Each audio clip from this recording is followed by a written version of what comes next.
Hello, good morning सगळ्यांना. तर आजची सकाळ थोडीशी लेट झालेली आहे, कारण आज होती सुट्टी. सो माझ्या चेहऱ्यावरचा आनंद तुम्हाला दिसतच असेल. सगळं आवरलं आणि मला आईनं स्टँडवर सोडायला जायचं होतं, कारण त्या चालल्या होत्या त्यांच्या माहेरी. त्यांचं रक्षाबंधन राहिलं होतं, सो त्यांना जायचं होतं त्यांच्या माहेरी. मग त्यांना मी स्टँडवर सोडून आले. घरी आल्यावरती पहिल्यांदा स्वतःचा नाश्ता करून घेतला, कारण मला सकाळी-सकाळी काहीतरी खायला लागतं. नंतर मग इथे नवरोबाचा उपवास होता, म्हणून मी घेतली खिचडी करायला.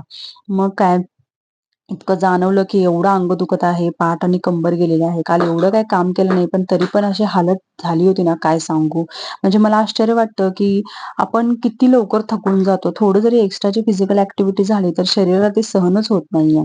आधी काही वाटायचं नाही, पण आता जसं-जसं थोडं-थोडं मोठं होतंय, वय तर काही झालं नाहीये एवढं, पण त्या मानाने जरा अंगदुखी, कंबरदुखी ही जास्तच आहे. बसून काम करायचं दिवसभर आणि मग ही छोटी-मोठी कामं असतात फक्त. बाकी ॲज सच काही एक्सरसाइज किंवा योगा वगैरे हे सगळं मी आता काहीच करत नाहीये. आता मला स्टार्ट करायचंय परत एकदा. बघू आता कसं जमेल तसं. मग नंतर इथे थोडंसं ग्रॉसरीची शॉपिंग करायची होती आणि सामान पण महिन्याचं भरायचं होतं. सो ते सगळं झालं.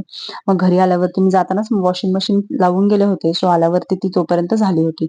मग इथे पटापटा मी कपडे सगळे मशीनमधून काढले आणि ते मी सुकत टाकले. मग मला असं झालं होतं, मी कधी एकदा जाऊन बेडवर पडते आणि थोडासा आराम करते. युगांक पण जरा झोपायला खूप नाटकं करतो दुपारची, पण कसंबसं त्याला झोपी लावलं आणि दुपारी एक मस्त झोप काढून घेतली आणि मग थोडंसं रिलॅक्स झाले होते.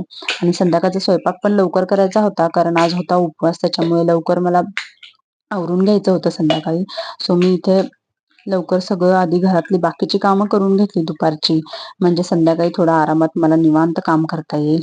इथे मस्तपैकी कॉफी केली आणि थोडंसं निसर्गात येऊन थोडं बाहेर इथे बघत बसले ना, तरी मनाला खूप खूप समाधान भेटतं.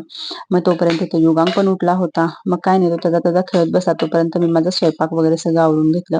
सगळं लवकरच करून घेतलं, म्हणजे संध्याकाळी लवकर फ्री व्हायला होतं आणि भरपूर वेळ मिळतो. युगांक सोबत पण थोडा टाईम स्पेंड करायला मिळतो.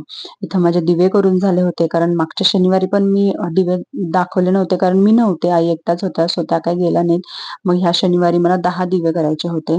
इथे बाबांपुरती एक भाकरी करून घेतली. बाकीचा मी स्वयंपाक काय केला हे काय मी शूट केलेलं नाही. तर मेथीची भाजी, वरण, भात, चपाती आमच्यासाठी आणि बाबांसाठी भाकरी असा आमचा मेनू होता. बाकी लोणचं वगैरे तर कॉमन आहेच. मग इथे सगळं स्वयंपाक वगैरे झाल्यावरती मी आवरून गेले मंदिरात.